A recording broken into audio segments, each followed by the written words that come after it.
alayhi salatu wassalam. Lorsqu'un homme a vu le prophète adossé sous un arbre avec son épée au-dessus de sa tête, fait sahih, hadith authentique, et il a saisi l'épée du prophète, il a pointé vers le prophète alayhi salatu wassalam pour le tuer. Le prophète s'est réveillé, il lui a dit, maintenant qui va te sauver de moi? Ça, il allait tuer le prophète. Le prophète a dit, Allah.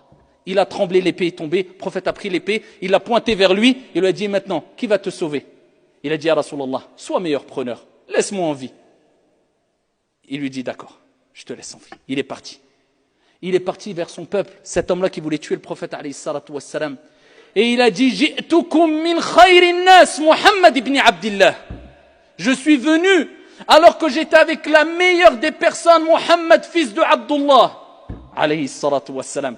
C'est celui qui, quand on lui a envoyé des gens à Taïf, des enfants, quand il a appelé au bon comportement, au suivi, à son suivi, à l'islam, on lui a jeté des pierres jusqu'à ce qu'il saignait. Allah a envoyé l'ange des montagnes. Il dit, Mohammed, demande, et on va prendre les deux montagnes, on va les écraser entre les deux montagnes. Venge-toi. Nous, pour un rien, on est prêt à se venger, à faire n'importe quoi. Le prophète, alayhi salatu wassalam, il a dit, non, non, non.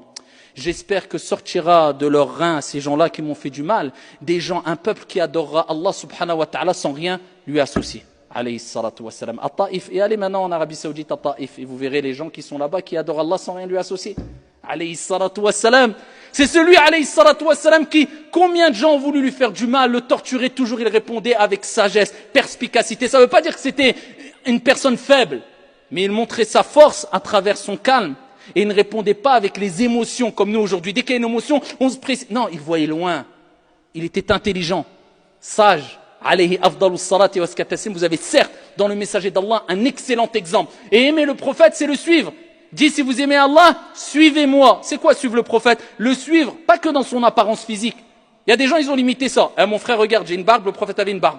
J'ai les cheveux mi-longs, le prophète avait les cheveux mi-longs. J'ai lu dans des hadiths, le prophète avait le qamis, j'ai un qamis. Moi, je suis sur la sunna, toi, tu es sur la bid'a. On le connaît, cela. Mais alors que ça, ce n'est pas le vrai suivi du prophète, alayhi salatu wassalam. L'habit, c'était culturel à l'époque, sauf pour ceux qui a été considéré comme une prescription divine. C'est pas la question du qamis pour les hommes. Amma le voile, c'est autre chose. Amma la barbe, on va se renseigner, est-ce que c'était culturel ou est-ce que c'était religieux? C'était religieux. Parce que, un, c'était culturel, mais deux, le prophète a appelé à apporter la barbe. Mais est-ce que c'est la barbe qui doit être laissée pousser ou tailler? Ça, c'est une divergence approuvée chez les savants. Stop! Mais pour vous dire que ce qui nous importe le plus, c'est pas l'apparence, mais c'est le comportement, la moralité qu'avait le prophète alayhi salatu wassalam. Et c'est comme ça qu'il s'est fait aimer. Comme on dit, l'habit ne fait pas, disons, l'imam. Ça peut avoir son importance, bien sûr, attention. Mais c'est pas le plus important. Pour ça que Aïcha, quand on lui a dit comment était le prophète, elle l'a décrit comment? Kana khuluquhu al-Qur'an.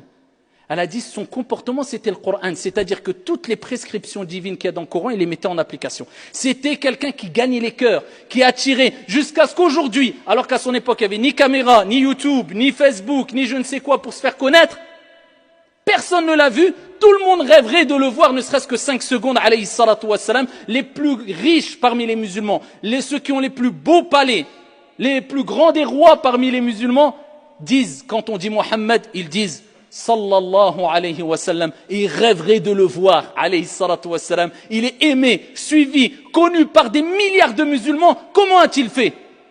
Il a gagné les cœurs, et c'est une preuve que c'est la vérité. Sa sunna est une vérité. Allah est une vérité. L'islam est une vérité, walillahi alhamd. Allah Jalla wa ala purifié son cœur. Il a envoyé l'ange Jibril, alayhi salam, qui a ouvert sa poitrine quand il était jeune, et qui a nettoyé son cœur avec l'eau de Zamzam, dans un récipient en or venant du paradis, et il a ôté de son cœur la rancune, la haine, la jalousie, alayhi salatu wassalam, pour que ce soit le meilleur des exemples. Laqad kana lakum fi rasulillahi uswatun hasana. Certes, vous avez dans le messager d'Allah un excellent exemple à suivre, comme Allah subhanahu wa ta'ala nous l'a dit, et c'est pour cela qu'une preuve de reconnaissance pour terminer, c'est de prier beaucoup sur lui. Et le prophète lui-même a dit, celui qui prie une fois sur moi, Allah lui-même prie 10 fois sur lui, c'est-à-dire le fait de dire Allahumma salli wa sallim ala Muhammad. Celui qui dit oh Allah, prie et préserve Muhammad alayhi salatu wassalam, Allah prie 10 fois sur lui. Augmentez la prière sur le prophète alayhi salatu wassalam, tout en sachant que le prophète a dit toute personne qui prie sur moi, Allah me redonne